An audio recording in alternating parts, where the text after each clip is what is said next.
She didn't scream. She didn't throw the ring. She just opened the email and saw him smiling with someone else. But when she met the other woman, there were no slaps, no shouting. Just one question. How many times did he say, "You were the only one"? Riley from Tribeca, his mistress, told me everything. We didn't fight. We teamed up. Series 10 True Affair Stories from New York. The email arrived at 11:07 a.m. on a Tuesday. Riley had just finished a production meeting, still holding her oat milk latte in one hand, scrolling absently with the other. The subject line was blank. No sender name. No preview text. Just one attachment. She opened it. It was a photo. Crisp, well lit. Adam, her fiancé of 9 months, sitting at an outdoor cafe with a woman Riley had never seen. The woman leaned in, laughing, her hand resting lightly on his forearm. Adam, tailored coat, signature half-smile, looked back at her like no one else existed. He was still wearing the engagement ring Riley had slipped onto his finger last fall. No date stamp. No caption. Just the image. Riley stared at it for exactly 32 seconds before saving it to a folder titled Archive. She closed the email. Didn't delete it. She didn't text Adam. She didn't call a friend. She went to work. Reviewed casting reels. Approved lighting revisions. Ate lunch. But something in her head had shifted. Not like glass breaking. More like a subtle draft sneaking under a locked door. That night, while Adam cooked pasta and played Miles Davis through the Sonos, Riley smiled and asked him about his day. He said something about a studio call running long, how he'd skipped lunch, how he missed her. She nodded, kissed his cheek, and poured wine. When he fell asleep, she got to work. She started with facial recognition. Ran the woman's face through reverse image search. Nothing. But Adam wasn't careful.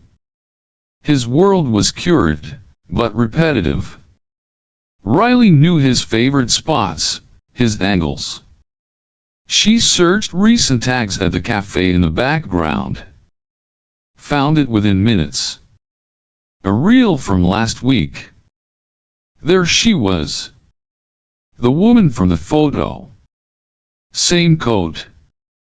Same hair. Holding a cappuccino and laughing at someone off frame. Tag at Camille writes. Bio, content editor. Brooklyn.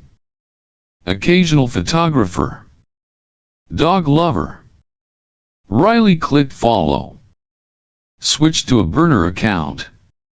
Met her from a second one. Then she waited. In the morning, Camille posted a story. A blurred photo of a journal. A quote scribbled across the page. Love isn't blind. It's rehearsed. Riley stared at it longer than she meant to. She read every caption, every tag, every piece of tone Camille had ever offered online. She found birthday posts, playlists, shared sunsets. Phrases Adam had once said to her now said to Camille, word for word. There was no anger. Not yet. No heartbreak. What Riley felt was insulted.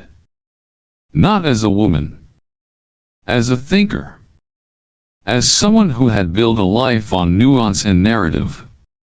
Who had trusted a man to improvise, and now realized he'd only ever memorized.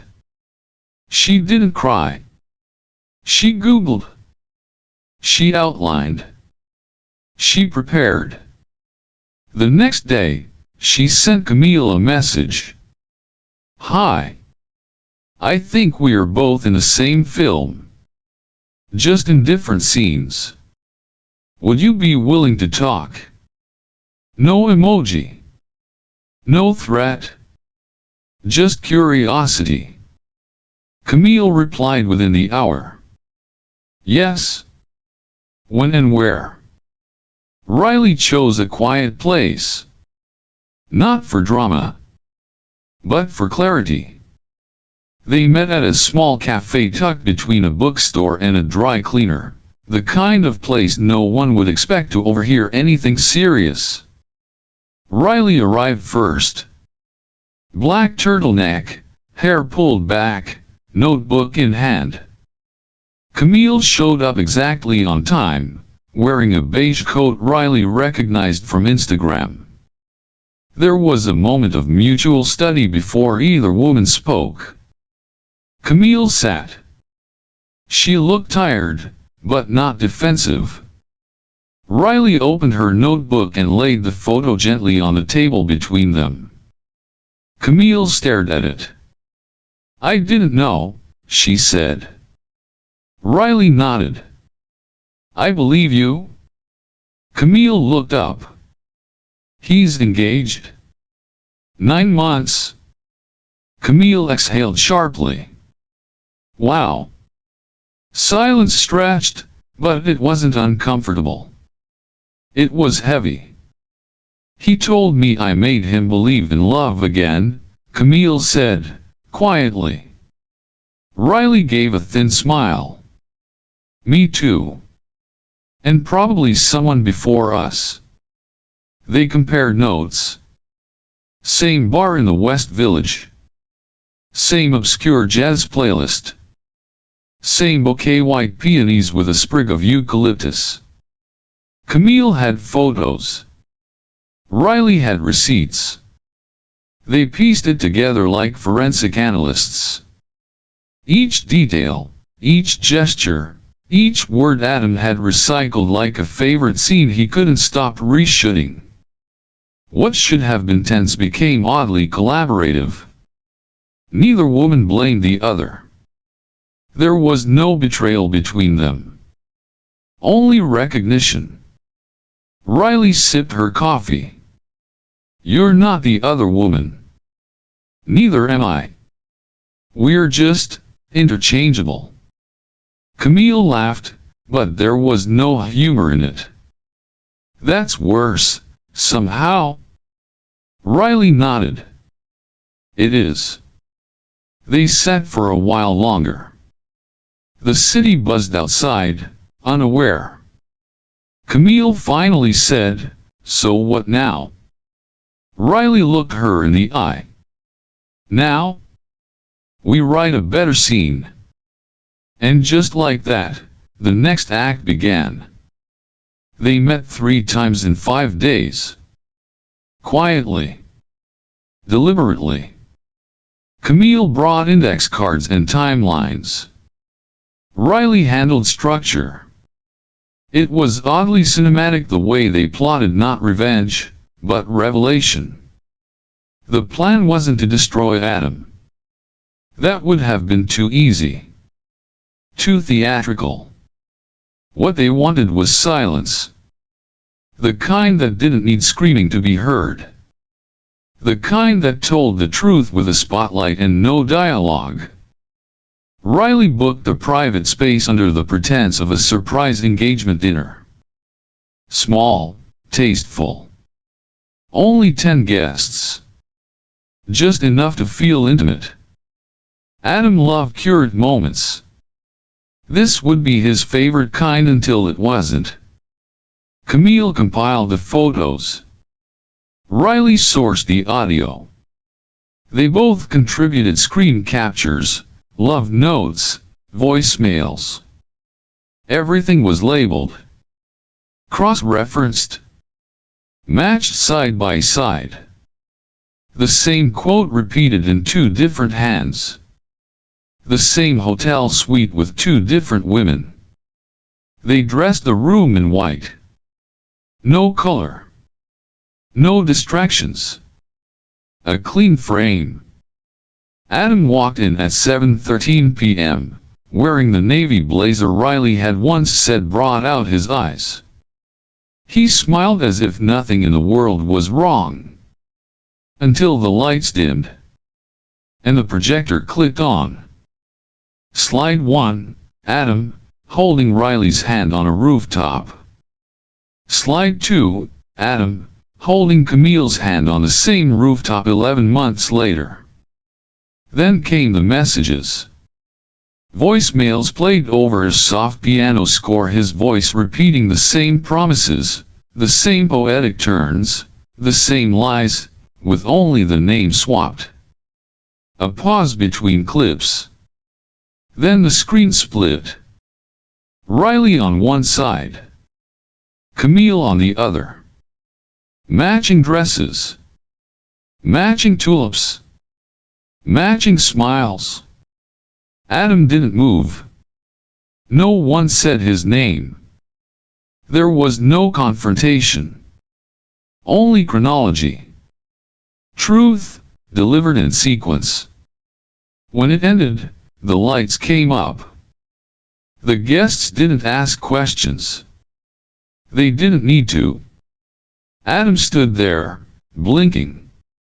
Riley walked past him without a word. Camille followed. They didn't look back. Outside, the night was cold, but crisp. Clean. Camille lit a cigarette with a shaky hand. Riley took it from her, inhaled once, and smiled. "We didn't set fire to anything," she said. Camille nodded. "No. We just turned on the lights." And they walked away, scene closed, no applause needed.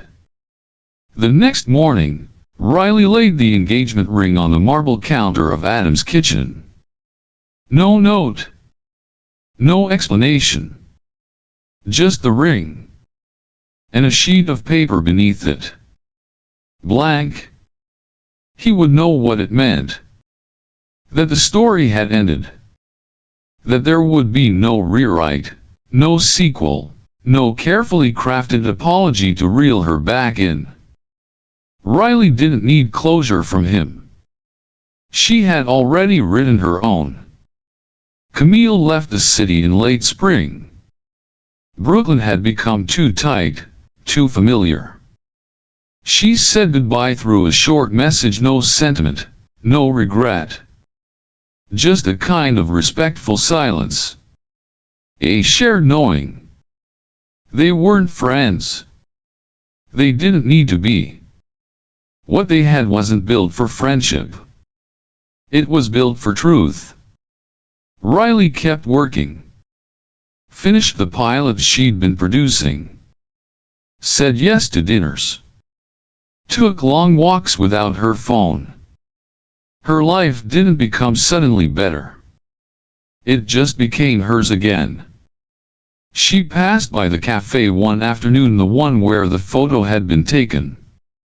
Where everything had cracked. Where someone she didn't know had shown her exactly who she was loving. The table was empty. The chair where Adam once sat was now filled by a man reading alone. She watched for a moment. Then moved on. Later that week, she found herself scrolling her archive folder. The photo was still there. Adam and Camille. That easy laugh. That borrowed touch.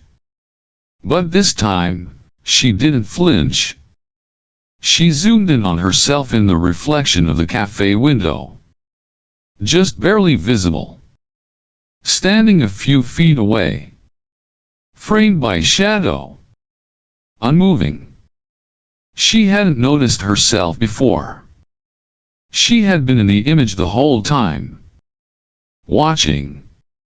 Waiting. Now, she saved the photo under a new name, Witness. And she closed the folder. Not with a slam, but with precision. Quietly. Deliberately. The way all endings should be. She didn't throw the ring. She didn't ask for answers. She left a blank page. Because she'd already filled her story elsewhere. But in our next story, a woman from Hell's Kitchen wins the man. She gets the keys, the bed, the title. And then, she finds out why the ex never tried to take him back. Because sometimes, the prize at the end of the affair is just the problem in prettier packaging. Stay with us for the next chapter in 10 True Affair Stories from New York.